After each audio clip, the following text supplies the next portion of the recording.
The Daily Bible, reading for January 18th. Now Joseph had been taken down to Egypt. Potiphar, an Egyptian who was one of Pharaoh's officials, the captain of the guard, bought him from the Ishmaelites who had taken him there. The Lord was with Joseph, and he prospered, and he lived in the house of his Egyptian master. When his master saw that the Lord was with him and that the Lord gave him success in everything he did, Joseph found favor in his eyes and became his attendant. Potiphar put him in charge of his household, and he entrusted to his care everything he owned. From the time he put him in charge of his household and all that he owned, the Lord blessed the household of the Egyptian because of Joseph. The blessing of the Lord was on everything Potiphar had, both in the house and in the field. So he left in Joseph's care everything he had. With Joseph in charge, he did not concern himself with anything except the food he ate. Now Joseph was well built and handsome, and after a while his master's wife took notice of Joseph and said, "Come to bed with me." But he refused. "With me in charge," he told her, "my master does not concern himself with anything in the house. Everything he owns he has entrusted to my care. No one is greater in his house than I am. My master has withheld nothing from me, except you, because you are his wife. How then could I do such a wicked thing and sin against God?"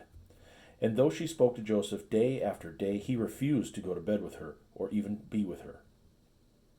One day he went into the house to attend to his duties, and none of the household servants was inside. She caught him by his cloak and said, "Come to bed with me," but he left his cloak in her hand and ran out of the house. When she saw that he had left his cloak in her hand and run out of the house, she called to her household servants. "Look," she said to them, "this Hebrew has been brought to us to make sport of us. He came in here to sleep with me, but I screamed. When he heard me scream for help, he left his cloak beside me, and ran out of the house." She kept his cloak beside her until his master came home. Then she told him this story. "That Hebrew slave you brought us came to me to make sport of me, but as soon as I screamed for help, he left his cloak beside me and ran out of the house." When his master heard the story, his wife told him, saying, "This is how your slave treated me." He burned with anger. Joseph's master took him and put him in prison, the place where the king's prisoners were confined. But while Joseph was there in the prison, the Lord was with him. He showed him kindness and granted him favor in the eyes of the prison warden. So the warden put Joseph in charge of all those held in the prison, and he was made responsible for all that was done there. The warden paid no attention to anything under Joseph's care, because the Lord was with Joseph and gave him success in whatever he did. Some time later, the cupbearer and the baker of the king of Egypt offended their master, the king of Egypt. Pharaoh was angry with his two officials, the chief cupbearer and the chief baker, and put them in custody in the house of the captain of the guard, in the same prison where Joseph was confined. The captain of the guard assigned them to Joseph, and he attended them. After they had been in custody for some time, each of the two men, the cupbearer and the baker of the king of Egypt, who were being held in prison, had a dream the same night, and each dream had a meaning of its own. When Joseph came to them the next morning, he saw that they were dejected. So he asked Pharaoh's officials, who were in custody with him in his master's house, "Why are your faces so sad today?" "We both had dreams," they answered, "but there is no one to interpret them." Then Joseph said to them, "Do not interpretations belong to God? Tell me your dreams." So the chief cupbearer told Joseph his dream. He said to him, "In my dream I saw a vine in front of me, and on the vine were 3 branches. As soon as it budded, it blossomed, and its clusters were ripened into grapes. Pharaoh's cup was in my hand, and I took the grapes, squeezed them into Pharaoh's cup, and put the cup in his hand." "This is what it means," Joseph said to him. "The 3 branches are 3 days. Within 3 days, Pharaoh will lift up your head and restore you to your position, and you will put Pharaoh's cup in his hand just as you used to do when you were his cupbearers. But when all goes well with you, remember me and show me kindness. Mention me to Pharaoh and get me out of this prison. For I was forcibly carried off from the land of the Hebrews, and even here I have done nothing to deserve being put in a dungeon." When the chief baker saw that Joseph had given a favorable interpretation, he said to Joseph, "I too had a dream. On my head were 3 baskets of bread. In the top basket were all kinds of baked goods for Pharaoh, but the birds were eating them out of the basket on my head." "This is what it means," Joseph said. "The 3 baskets are 3 days. Within 3 days, Pharaoh will lift up your head and hang you on a tree, and the birds will eat away your flesh." Now the 3rd day was Pharaoh's birthday, and he gave a feast for all his officials. He lifted up the heads of the chief cupbearer and the chief baker in the presence of his officials. He restored the chief cupbearer to his position, so that once again he put the cup into Pharaoh's hand. But he hanged the chief baker, just as Joseph had said to them in his interpretation. The chief cupbearer, however, did not remember Joseph. He forgot him. When 2 full years had passed, Pharaoh had a dream. He was standing by the Nile, when out of the river there came up 7 cows, sleek and fat, and they grazed among the reeds. After them 7 other cows, ugly and gaunt, came up out of the Nile and stood beside those on the river bank. And the cows that were ugly and gaunt ate up the 7 sleek, fat cows. Then Pharaoh woke up. He fell asleep again and had a second dream. 7 heads of grain, healthy and good, were growing on a single stalk.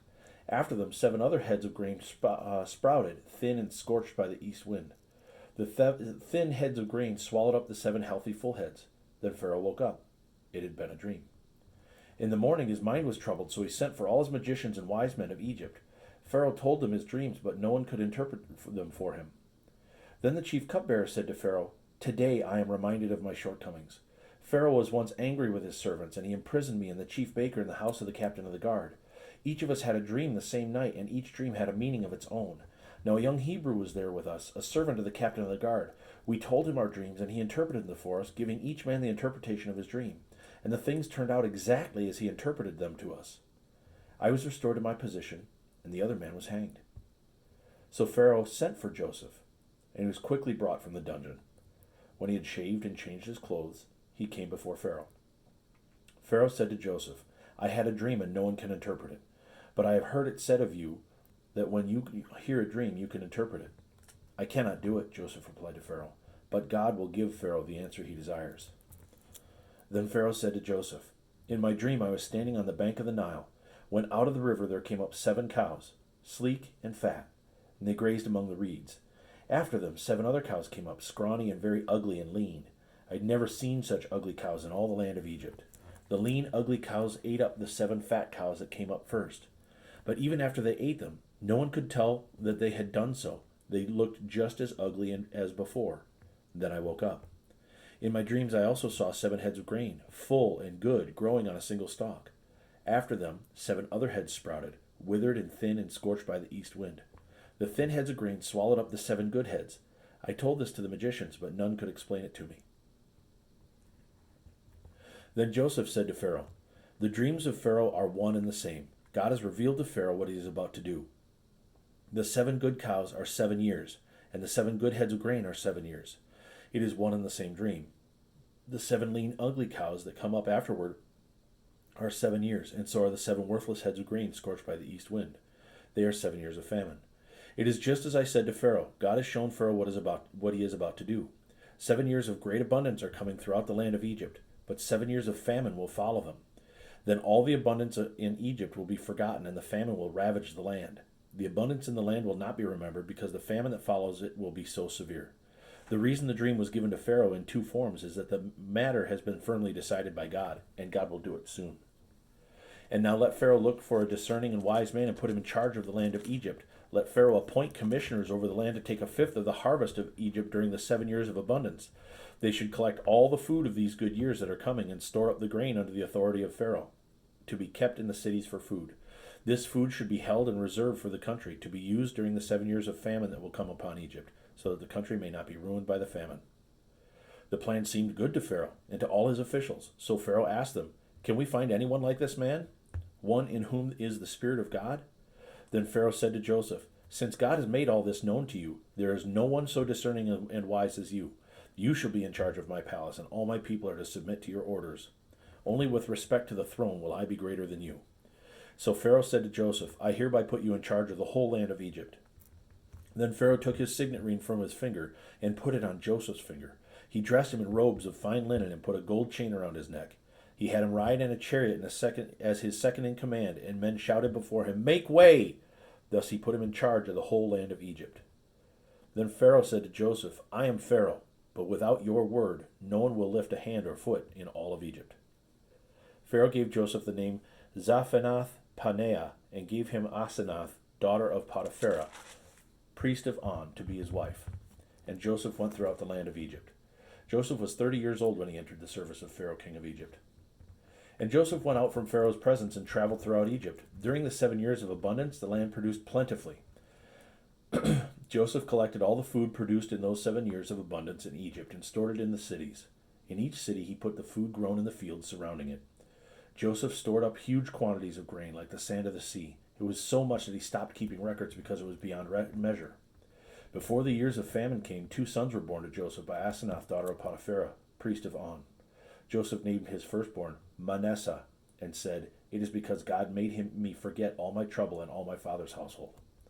The second son he named Ephraim, and said, It is because God has made me fruitful in the land of my suffering. The 7 years of abundance in Egypt came to an end, and the 7 years of famine began, just as Joseph said. There was a famine in all other lands, but in the whole land of Egypt there was food. When all Egypt began to feel the famine, the people cried to Pharaoh for food. Then Pharaoh told all the Egyptians, Go to Joseph and do what he tells you. When the famine had spread over the whole country, Joseph opened the storehouses and sold grain to the Egyptians, for the famine was severe throughout Egypt. And all the countries came to Egypt to buy grain from Joseph, because the famine was severe in all the world. When Jacob learned that there was grain in Egypt, he said to his sons, Why do you just keep looking at each other? He continued, I have heard that there is grain in Egypt. Go down there and buy some for us, so that we may live and not die. Then 10 of Joseph's brothers went down to buy grain from Egypt. But Jacob did not send Benjamin, Joseph's brothers, with the others, because he was afraid that harm might come to him. So Israel's sons were among those who went to buy grain, for the famine was in the land of Canaan also. This is the end of January 18th reading.